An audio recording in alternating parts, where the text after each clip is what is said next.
Estuvimos hablando de las tentaciones cuando Jesús fue bautizado, fue lleno del Espíritu y luego fue enviado a la prueba, ¿verdad? Y dijimos precisamente eso, que el Espíritu Santo es quien llevó a Jesús a ser probado, a ser tentado. Y estando ahí, él pudo soportar las pruebas porque estaba ya lleno del Espíritu Santo. Vienen las tentaciones, ¿verdad? Donde Jesús le contesta a través de las Escrituras, a través de los Salmos, y le contesta a Satanás y le dice: vete de aquí. Dice que el demonio, Satanás, se apartó de él por un tiempo, recordará. Y decíamos que nosotros, ¿por qué no hemos de ser tentados? ¿Por qué no hemos de ser probados? Si la prueba en la vida de los cristianos es el instrumento que Dios utiliza para que nosotros podamos crecer, para que nosotros podamos ser pulidos. Como el alfarero, somos esa arcilla, ese polvo como barro a transformar. Así que no nos espantemos ni nos disgustemos con Dios cuando seamos probados. Al contrario, ser fortalecidos por el Espíritu para soportar el día malo, dice, ¿verdad? Estar atentos a la prueba, y también cuando salgamos, sabemos que saldremos vencedores, fortalecidos. Amén. Así que Jesús inicia su ministerio, un ministerio de justicia, un ministerio de amor, un ministerio de transformación. Dice: a los suyos fueron y los suyos lo desecharon. Los judíos, ¿qué hicieron? Lo mataron. Desconocieron que Jesús era Dios mismo, hecho hombre. Dios se humanó y caminó entre nosotros. Luego entonces nosotros no tenemos nada que ver con el pueblo judío. No somos extensión de los judíos. Somos un pueblo diferente. Somos un pueblo santo, adquirido, linaje escogido por Dios. Yo me preguntaba entonces, Jesús al iniciar su ministerio, ¿qué fue lo que hizo? Pues comenzó a buscar hombres que pudieran integrarse a ese proyecto de transformación, al plan perfecto de Dios, de que al saber que estábamos destituidos de su gracia, no había manera, mis hermanos, en que nosotros pudiéramos ser salvos. Lo vemos a través, ¿verdad?, de los rituales. Casi todas las iglesias, todas las religiosas hacen rituales para congraciarse con Dios, desde los aztecas y cualquier cultura, matar, sangre, etc., holocaustos. Y Dios dijo: no, este es el Cordero de Dios que quita los pecados del mundo. Un solo sacrificio. Aquel que crea en el Cordero perfecto inmolado, entonces podrá ser salvo. Buscó a hombres y a mujeres que pudieran entender y comprender ese mensaje y llevarlo a todo el mundo. ¿Para qué? Para que ningún alma se pierda. ¿Para qué? Para que pudiéramos llegar al Padre. Recordemos qué pasó en el huerto. El hombre quedó destituido de la gracia de Dios, quedó apartado de Dios, y se necesitaba, como dicen, el viejo Adán, el primer Adán, a un nuevo Adán, Jesucristo, que a través de él solamente se puede llegar al Padre. Yo soy el camino y la verdad y la vida, y nadie llega al Padre si no es por mí. Así que Jesús comienza su ministerio y empieza a buscar hombres. Y imagino a Jesús caminando ahí en el mar de Galilea, y de repente ver a un pescador acercarse a él y decirle: necesito que me sigas, yo te haré pescador de hombres. Me imagino, ¿de qué me hablas? O sea, ¿de qué me estás diciendo? ¿Qué habrá visto Jesús en Simón, en Pedro? ¿Qué habrá visto Jesús en Mateo? ¿Qué habrá visto Jesús en esos hombres a los cuales llamó? Porque se pone uno a analizar, a ver sus vidas. Ve a Pedro, ese hombre violento, agresivo, impetuoso. Vemos el carácter de Juan, ¿verdad? Un hombre más tranquilo, noble. Y luego los hijos del trueno, ¿no? Entonces se pregunta uno, ¿qué vio Jesús en cada uno de ellos para llamarlos a ser sus discípulos? Yo pregunto esta tarde, ¿alguno de ustedes es un matitís? ¿No? ¿No hay matitís esta tarde? ¿No? Todos como, ¿qué pasó? ¿Seguros? Muy bien, la palabra matitís significa discípulo. en griego. Entonces, nos dice la Escritura, matitis en griego significa discípulo, ¿ah? ¿Y qué es un discípulo? Pues es un estudiante, un alumno, un aprendiz. La diferencia de un alumno que está sentado únicamente escuchando, anotando o recibiendo información es que el discípulo entra directamente a la práctica. Como cuando una persona manda un chalán, ¿verdad?, un mecánico o una vulcanizadora, él dice, mira, quítate esa llanta. Y otro dice que aquí está la llave y ahí está el gato y mira, se quita así y asado y empieza inmediatamente a practicar. Así que fue lo que Jesús hizo. Tomó a estos hombres y los llevó directamente a la práctica. ¿Cómo? Pues él enseñándoles. No los sentó, les dijo, mira ahora la teoría, el estudio número tal, el probando tal, o a tomarles doctrina y doctrina y doctrina. Sencillamente, ¿qué hizo? Llevarlos a practicar. Así que un discípulo, un matitis, es un practicante. Yo le pregunto, ¿cuántas veces aparece en la Biblia la palabra discípulo? ¿Alguien sabe? La palabra discípulo. ¿Y cuántas veces aparece la palabra cristiano? Una, no. ¿Quién da más? 3. Para que usted lo sepa, 3 veces aparece la palabra cristiano. Vamos a ver en dónde. Hechos 11:26, ¿abre usted su Biblia? Quien llegue, lo lea o lo pueda yo leer para que quede en la grabación. Hechos 11:26.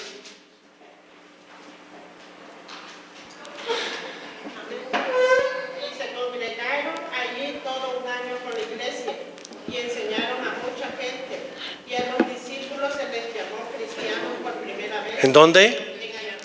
Entonces, acuérdese usted siempre, la primera vez que se les nombró cristianos fue en Antioquía, después de haber estado 1 año ahí reunidos como iglesia, y se les llamó únicamente así cristianos. Después vamos a Hechos 26-28.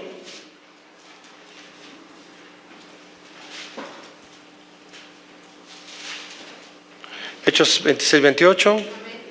Sí, léalo fuerte, por favor. ¿Verdad que le estaba compartiendo Pablo? Y de repente yo creo que ha de haber dicho, no le ha pasado así con ustedes, con personas que les está compartiendo, están bien contentas oyendo, queriendo más, dicen, sí, pero no me interesa, yo soy de tal religión, ¿no? Bueno, dice, casi me persuades de ser cristiano, te vi tan emocionada, tan contenta, pero no, yo quiero seguir siendo lo que soy. Bueno, ahí es la segunda vez, y luego vamos a la primera carta de Pedro, capítulo 4, versículo 16. Dice, pero si alguno padece como cristiano, no se avergüence, sino que glorifique a Dios por ello. No nos debemos de sentir avergonzados de compartir el Evangelio. Así que usted ya sabe estas 2 respuestas. ¿Cuántas veces aparece en el Nuevo Testamento? 3. ¿En dónde se le llamó por primera vez cristianos? En Antioquía. Muy bien. Entonces estos seguidores nuevos de Jesús, pues no apenas se les iba a ir nombrando cristianos, eso ya fue posterior. Pero ¿sabe usted cómo se les llamaba a los primeros seguidores de Jesús? No. Se les llamaba los del camino. Y también se les decía los del nombre. Los del camino porque usted sabe que eran perseguidos y si los tomaban los llevaban presos o los echaban al aceite hirviendo o los torturaban, los echaban ahí a los leones. Entonces ellos se veían ¿en dónde? En las catacumbas, en las cuevas, en las montañas, y se veían en el camino. Entonces iban de diferentes lugares y decían, ahí van los del camino. Ese fue un primer nombre que les dieron, los del camino. Y también porque se acordarán que dice Juan, yo soy el camino, la verdad y la vida. Y luego los del nombre, ¿por qué? Porque muchos se bautizaban en el nombre de Jesús. Así que realmente esto era un mote, era una burla. No era algo bonito para ellos, era algo despectivo. Referirse a Jesús, sus seguidores, como cristianos o como los del camino. Hay un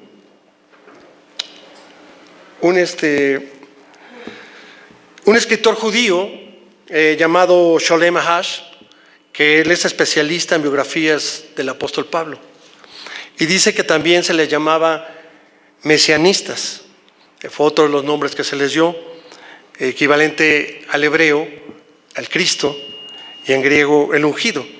Así se le decía también a los primeros seguidores del Mesías. Recuerdo también, estudié ahí en el seminario Gonzalo Vaz Camargo. Vaz Camargo fue un teólogo, un escritor muy prominente, y una ocasión en Argentina, en el año 50, en una revista Tribuna Evangélica, ahí en Argentina, hizo un comentario muy apropiado de que nosotros deberíamos llamarnos crísticos. La palabra crístico es para designar la calidad de pertenecer a Cristo. Es decir, nosotros pertenecemos a Cristo, somos de Cristo. El que ha decidido seguir a Cristo ha muerto a su vieja naturaleza, por eso es necesario que yo mengüe para que Él crezca. Así que, porque déjame decirle que cuando Cristo toma una vida, mis hermanos, la hace partícipe de la naturaleza divina. Es decir, éramos carne, el Espíritu mora en nosotros, luego entonces ahora pasamos a ser una naturaleza divina. Ya no somos únicamente creación, pasamos a ser hijos. Así que la participación en la vida de Cristo es la esencia, mis hermanos, de la experiencia cristiana. Si esa verdad de participación sin esa participación solamente se estarían adhiriendo, como muchas personas, a las iglesias. Pues ahora ya no soy católico, ahora soy cristiano, ahora ya no soy todo, ahora soy judío. Ahora, pues dice que ya no hay judío, ¿no? Ya no hay judío, ni romano, ni griego, ni nada. Sencillamente, todo aquel que declare que Jesús es el Señor, entonces podrá pertenecer a esta nueva, verdadera comunidad.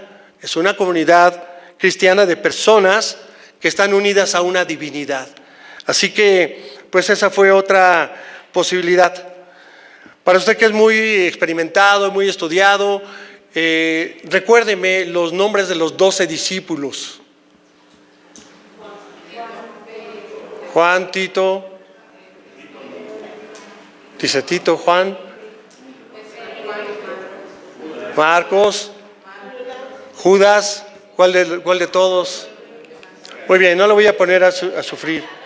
Así que alguna definición importante es que si vemos que solamente 3 veces aparece cristiano y muchas veces aparece discípulo, cristiano es igual a discípulo, mi hermano.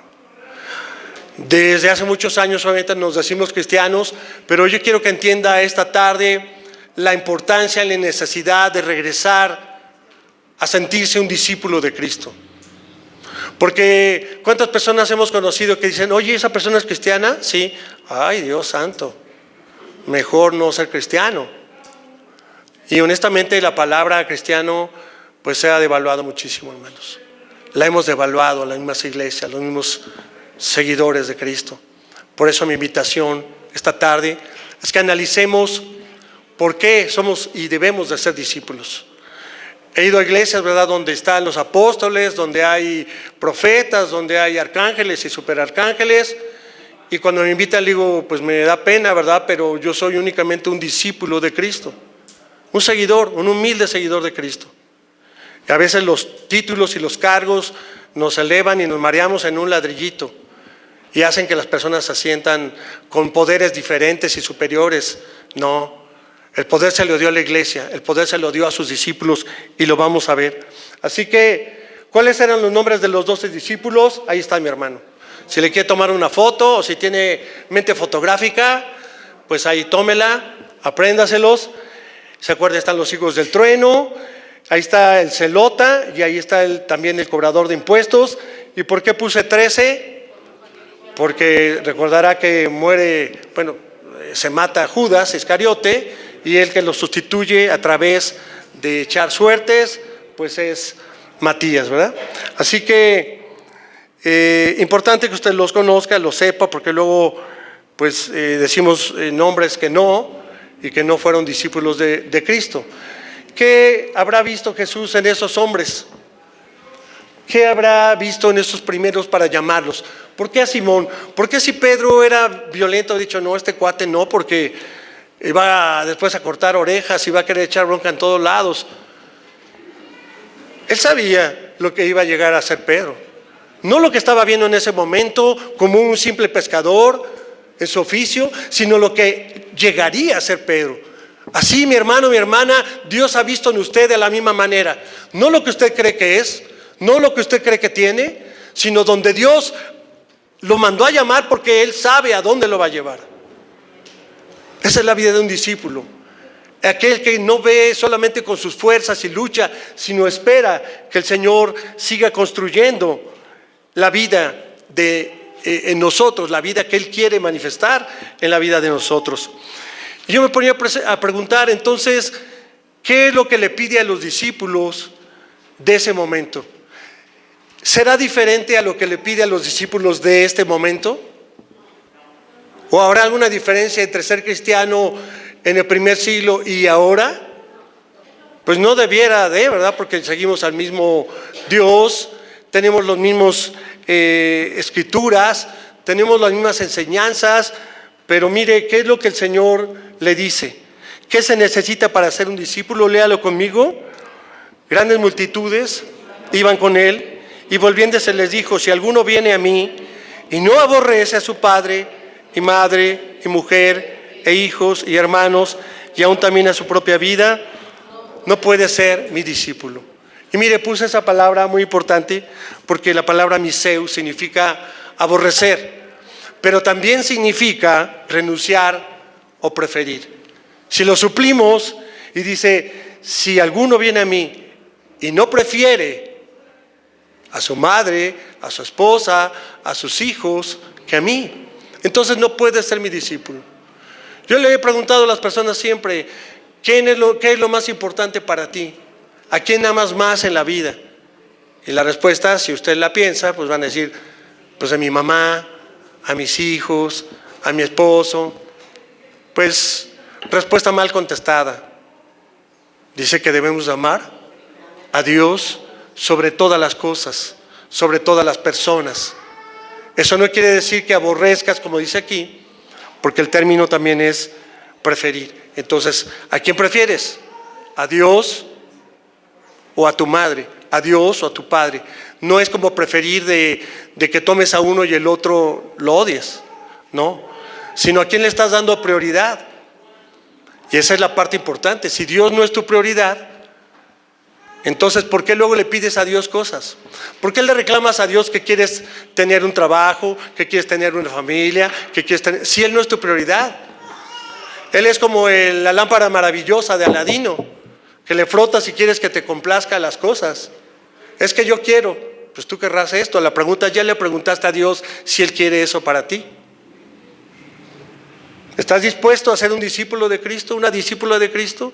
Poner a Dios sobre todas las cosas y no solamente a Dios. Porque en nombre de Dios, mis hermanos, se han matado. En nombre de Dios ha habido guerras. En nombre de Dios la gente se despedaza con bombas, ¿verdad? Se flagela y hace mil cosas. No hablamos de eso, sino dice Jesús, ¿quieres ser mi discípulo? Entonces renuncia a las cosas que te aparten de mí. Esos hombres tomaron esa decisión de dejar familias. Sabemos que algunos eran casados y viajaban con sus familias, otros eran solteros, pero al final de cuentas dejaron lo que hacían, su fuente de ingreso. Si eran pescadores, de eso vivían. Si tenían algún negocio, pues lo dejaron para seguir a Jesús. Recordará que en un andar estaban discutiendo entre ellos y decían quién iba a ser el más importante, quién era el mejor. Y también decían, Señor, si nosotros dejamos todo, ¿qué vamos a recibir? Había eso en el corazón de ellos. La pregunta es también, ¿qué vieron ellos en Jesús como para que dejaras todo? ¿Qué impacto tuvo la vida de Jesús en ellos como para seguirlo? Muchos desean y dicen que era un rebelde, que no se quiso acatar a las leyes. Bueno, eso es lo que decían en sus tiempos. Hoy vemos lo que la historia y lo que finalmente terminó haciendo Jesús para la humanidad.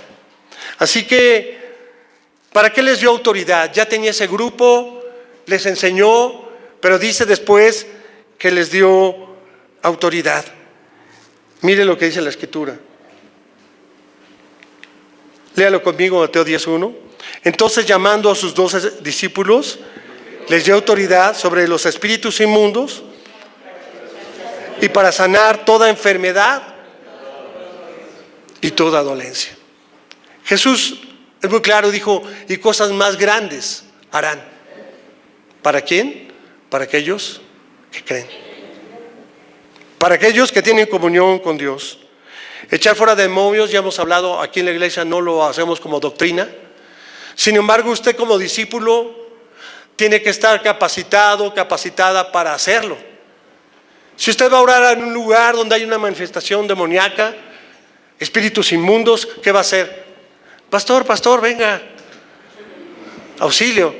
Pues usted tiene esa posibilidad y está capacitado y preparado y tiene que aprender.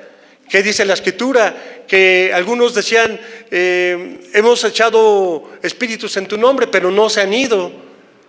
¿Y qué les dijo Jesús? De cierto os digo que algún tipo de espíritus no salen si no es con oración y ayuno. Yo he visto pastores y hermanos que han sido endemoniados, llenos de demonios, porque han querido ir a hacer este tipo de liberaciones que se les llama, para otros les llaman exorcismos, ¿verdad? Así, vamos, yo voy y oro. ¿Sí? Pues espérate. Acuérdense qué le pasó a aquellos que estaban echando demonios y les dijeron los espíritus, nosotros conocemos a Jesús, ¿ustedes quiénes son? ¿Y qué pasó? ¿No les dieron una arrastrada que casi los matan?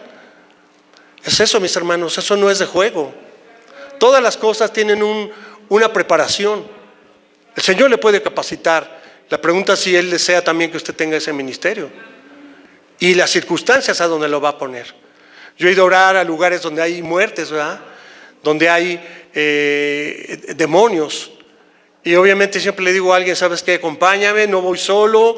Nos preparamos con tiempo, en ayuno, en oración, y otras personas en cobertura.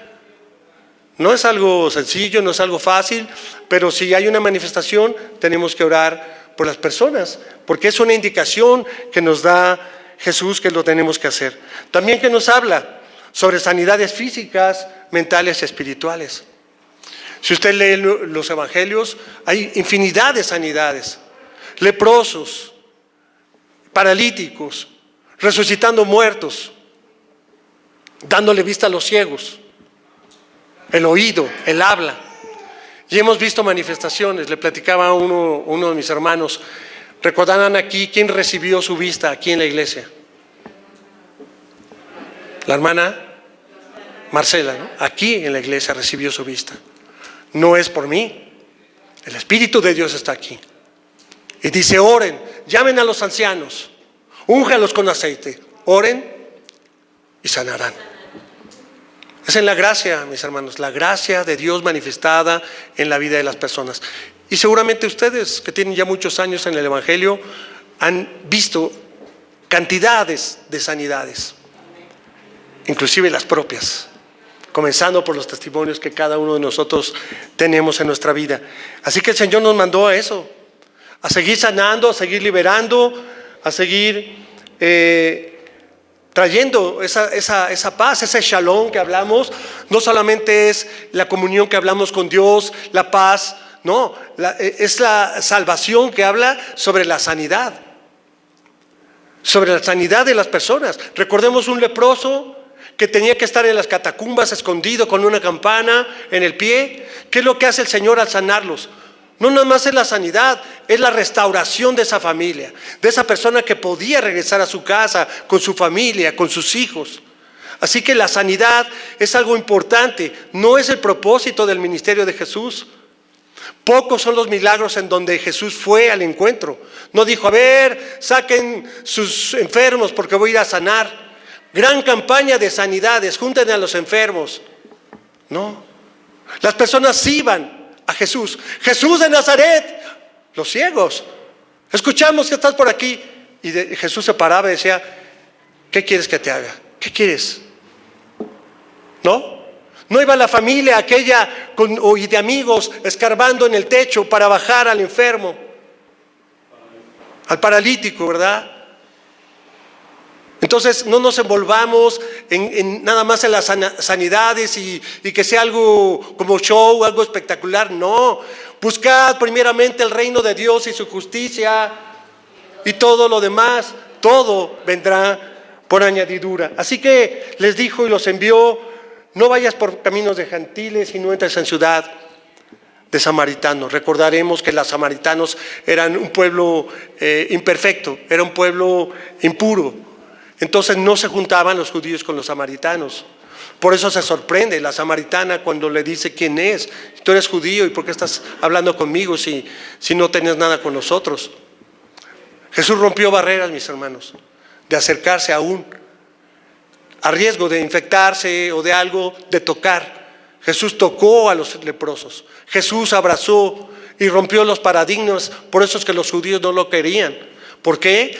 Porque hizo las cosas no por la ley, sino por la gracia, por el amor. Aquel, ¿por qué no va a recoger en sábado? Como es Shabbat, no voy a hacer nada. Entonces, ¿vas a dejar que tu hijo muera? ¿Vas a dejar que las personas sufran? ¿Te vas a esperar hasta el lunes? Eso es lo que Jesús le reclamaba. ¿Y por qué tus discípulos comen con las manos vacías? Hay que lavarse hasta los codos. A decir, porque tienen hambre. Y no solamente hambre de comer, sino hambre y sed de justicia. Así que les dice, ir a las ovejas perdidas de Israel y decirles, el reino de los cielos se ha acercado. ¿Qué hizo Juan el Bautista? Arrepiéntanse, porque el reino de los cielos está cerca. Arrepiéntanse. Y después dice ahora Jesús, el reino de los cielos ya está aquí, se ha acercado, ya está el reino aquí. No lo vas a buscar allá, está aquí, pertenecemos al reino. El reino está instaurado, consumado es, dice Jesús en la cruz, y comienza el tiempo del reino. ¿A qué nos llamó, mis hermanos? A sanar enfermos, a limpiar leprosos, resucitar muertos, a echar fuera demonios, y dice, ¿de gracia recibiste? ¿Qué has recibido tú, hermano, de gracia? ¿Qué ha hecho Dios en tu vida? ¿Cuántas cosas ha hecho? Me enseñaba a mi hija un video de una persona que estaba haciendo postres, muchos, cientos de postres. Y yo le decía, hoy los vende, me dice, no, los regala. Dice, sí, le regala a los niños, a las comunidades. Y yo dije, pues ha de tener mucho dinero. Dice, no, ella se casó con un árabe, con una persona que tiene mucho dinero. Dice, y le pide dinero al marido para darle a los niños. Se veía cómo los niños estaban formados, mis hermanos, con una alegría enorme. Cada semana, hacer tantas cosas. ¿Tienes recurso? ¿Tienes dinero? ¿Qué haces con tu dinero? ¿Ayudas a los demás? ¿A los necesitados? ¿Compartes? ¿Qué le dijo Jesús? Fariseos, hipócritas, sepulcros bancados, sabéis hacer lo bueno y terminad haciendo lo malo. ¿Qué has recibido de gracia? Recuerdo una persona que estaba con cáncer, le dije, ¿quiere usted ser sana? Lleno de ídolos su casa. ¿Pidiéndole a quién? ¿A todas esas imágenes o vas a ir directamente a Dios? Le dije, ¿qué está dispuesta usted a hacer si Jesús le sana? ¿Qué estás dispuesto a hacer si Jesús te da una familia? ¿Qué estás dispuesto? ¿Nada más vas a pedir? ¿Necesito esto? Señor, dame un trabajo. ¿Y qué? ¿Y el trabajo para qué va a ser? ¿Para enriquecerte? ¿Para hacerte soberbio? ¿Para hacerte prepotente? ¿Para eso quieres tu trabajo? ¿Para qué quieres una familia? ¿Por tradición? ¿O quieres una familia para amar y para dar testimonio que Jesús te dio esa familia? Porque si vienes a Jesús es porque lo vas a glorificar. Jesús no es un mago, ni es un genio, ni palabra shazán y haga dubidabadabadú y sale el milagro. No, mis hermanos, no estemos con cuentos, ya dejémonos de cuentos. Entreguemos nuestra vida a Cristo y entendamos quién es Él, el Dios vivo, el Dios humanado. Y nos manda y nos envía, ir y predicar. Yo pregunto, ¿habrá personas aquí así? Pues vaya a cualquier fiesta de los jóvenes los fines de semana o entre semana. Son sus fiestas. No digo que de todos, ¿verdad? Pero así están inmersos en drogas, alcohol. ¿Conoce usted personas así? Una mujer me dijo un día, pues mire, la satisfacción que tengo es que mi esposo toma en la casa. Chupa tranquilo. Agarra su botella y él toma tranquilo, no se mete en nada. Está bien. Claro, después pues ya no va a trabajar, ¿verdad? No trabaja 8, 10, 15 días. Nadie sabe lo que es vivir con un alcohólico, con una drogadicta, más que los que lo han vivido, los padres o las esposas. Es un infierno. Mi hermano, salir de una adicción es algo tremendo. Son personas que lloran, que sufren. Es algo muy triste y doloroso. El Señor nos ha mandado a esto, a rescatar a esas personas. ¿Tú conoces a alguien? ¿Hay alguien de tu familia? ¿Algún amigo? ¿Alguien que esté pasando por una situación? Nuestros labios no deben de cerrarse para decirles, ¿sabes qué? No es cambia, deja de tomar. Tenemos que mostrarles el mensaje de salvación. La única forma que tú vas a poder salir de esto es si te tomas de Cristo Jesús. ¿Qué otras instrucciones le dio a los discípulos?